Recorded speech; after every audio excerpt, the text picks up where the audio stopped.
अरे बाबा, उद्या 15 ऑगस्ट आहे. माहिती आहे ना, सुट्टी आहे, उशिरा उठायचं आणि मस्त मोबाईल मध्ये गेम खेळायचं. अरे हा काय आपला स्वातंत्र्याचा दिवस नाहीये, सॉरी, हा आपला सुट्टीचा दिवस नाहीये, हा आपला स्वातंत्र्याचा दिवस आहे. असं का? मग तर लाडू मिळतील. अरे हो, पण आधी ध्वजारोहण, मग भाषण, मग देशभक्ती आणि शेवटी लाडू बरं का.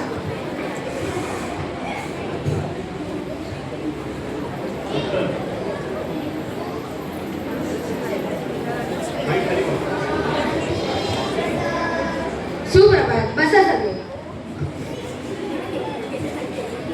मुलांनो, मला सांगा, आपण 15 ऑगस्ट का बरं साजरे करतो? लाडूसाठी.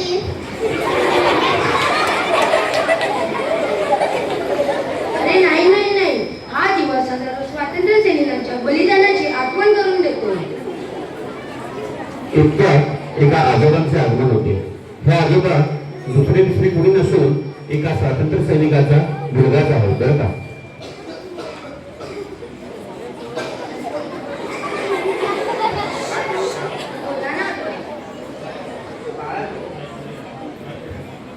बाळांनो, आम्ही स्वातंत्र्य मिळालेले पाहिले आहे. त्या काळात मोबाईल नव्हते, पण देशासाठी जीव देणारे लोक होती. खरंच एवढा संघर्ष झाला होता? अरे डोळे बंद कर आणि कल्पना कर.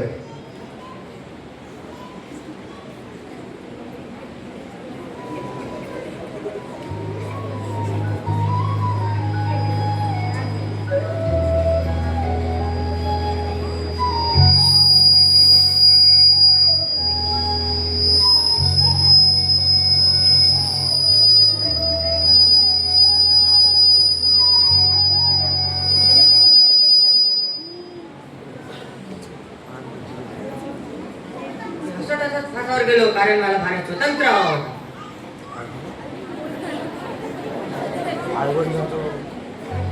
मी रणांगणात लढले कारण स्वातंत्र्यासाठी स्त्रियांनीही पराक्रम केला.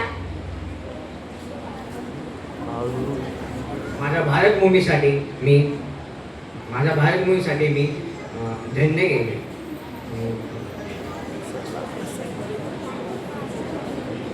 माझे भारत स्वतंत्र मिळवण्यासाठी माझे धन्य होते. आजची तरुण पिढी उद्याच्या भारताचे भविष्य आहे.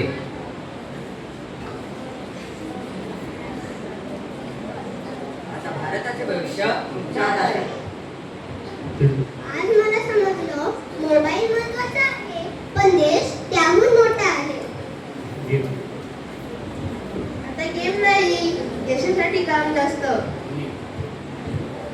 आपण स्वच्छता, पर्यावरण, प्रामाणिकपणा आणि संविधानाचा आदर करूया. आम्ही भारताचे जबाबदार नागरिक बनण्याची शपथ घेतो. देशाचा सन्मान करू, स्वच्छता राखू, पर्यावरण जपू आणि प्रामाणिकपणे शिक्षण घेऊन भारताचे नाव उज्ज्वल करू. स्वातंत्र्य हे इतिहासातली घटना नाही, तर ती रोजच्या कृतीतून जपायची एक जबाबदारी आहे. वंदे मातरम.